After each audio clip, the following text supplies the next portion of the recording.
Oh, hello, great readers. I'm Chen. I'm Nimikung. I'm Ven Chan.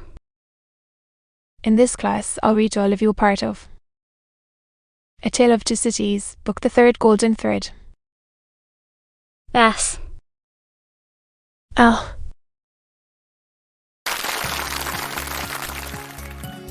A Tale of Two Cities, Book the Third, Golden Thread.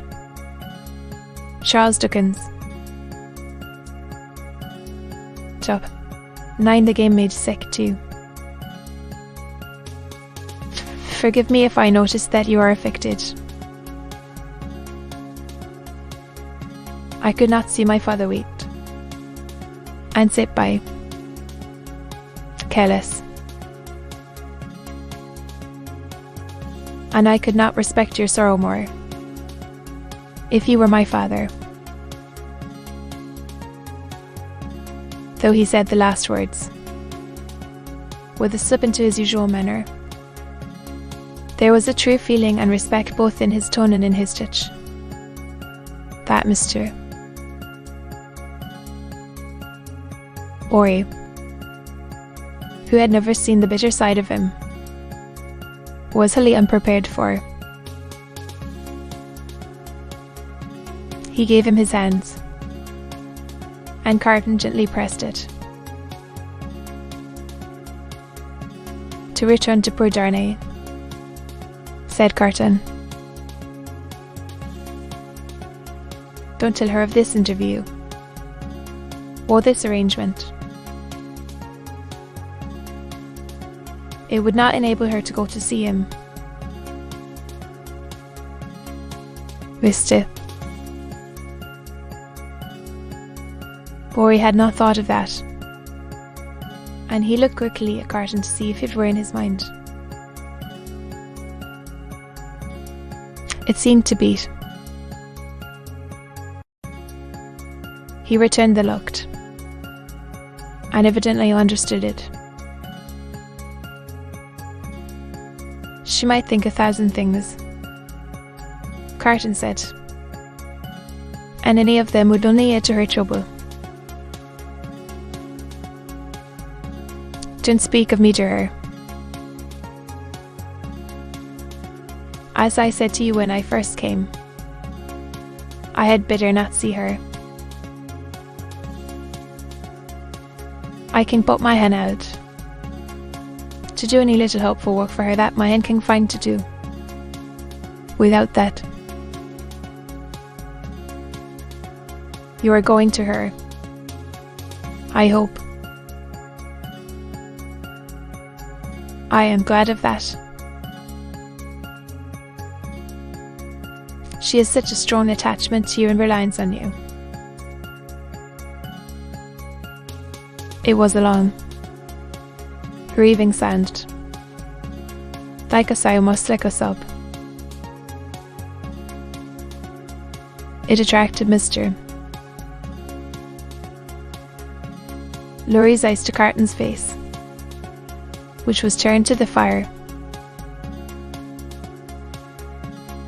A light, or a shade the old gentleman could not have said which, passed from it as swiftly as a change will sweep over a hillside on a wild bright day, and he lifted his foot to put back one of the little flaming lugs, which was tumbling forward. He wore the white riding coat and top boots, then in vogue, and the light of the fire touching their light surfaces made him look very pale, with his long brown hair, all untrimmed, hanging loose about him. His indifference to fire was sufficiently remarkable to elicit a word of remonstrance from Mr. Ori. His boot was still up on the hot embers of the flaming log, when it had broken under the weight of his foot. I forgot it, he said.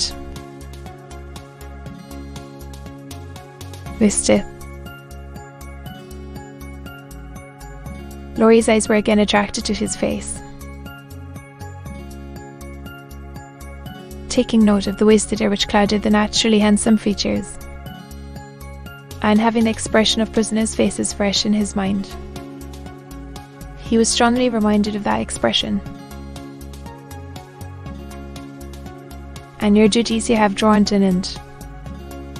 "Sir," said Cartinged, turning to him. "Yes. As I was telling you last night when Lucy came in so unexpectedly, I have at length done all that I can do here. I hope to have left them in perfect safety, and then to have quitted Paris. I have my leave to pass." They were both silent. "Yours is a long life to look back upon, sir," said Cartinged, wistfully. "You have been useful all your life, steadily and constantly occupied. I have been a man of business, ever since I have been a man. See what a place you fill at 78. A solitary old bachelor.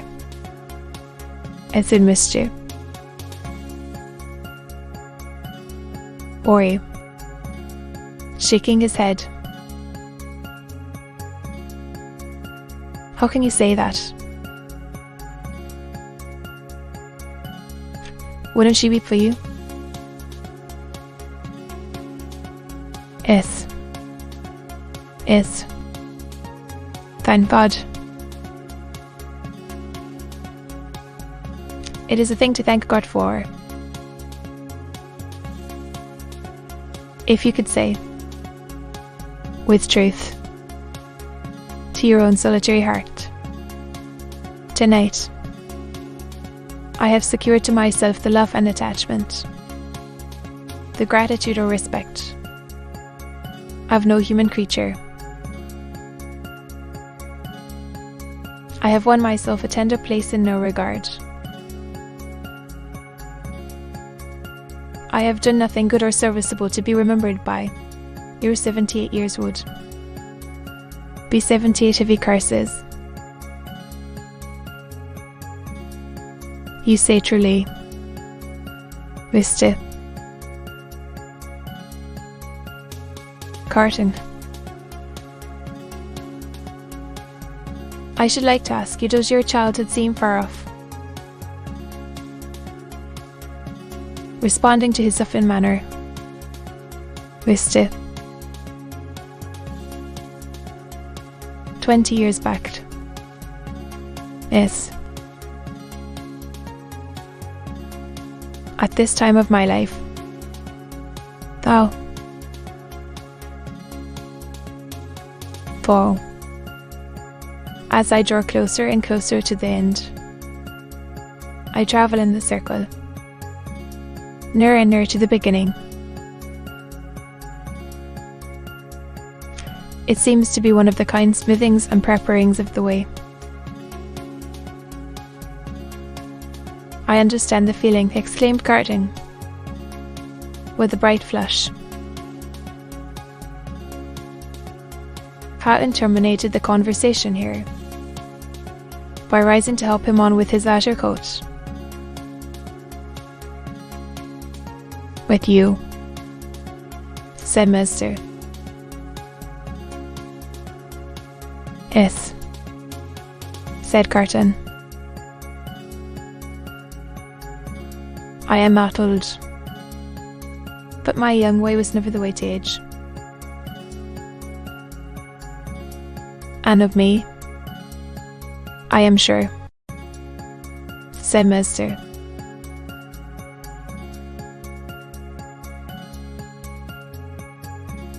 I'll walk with you to her gate. You know my vagabond and restless habits. If I should prowl about the streets a long time, don't be uneasy. I shall reappear in the morning. To be continued.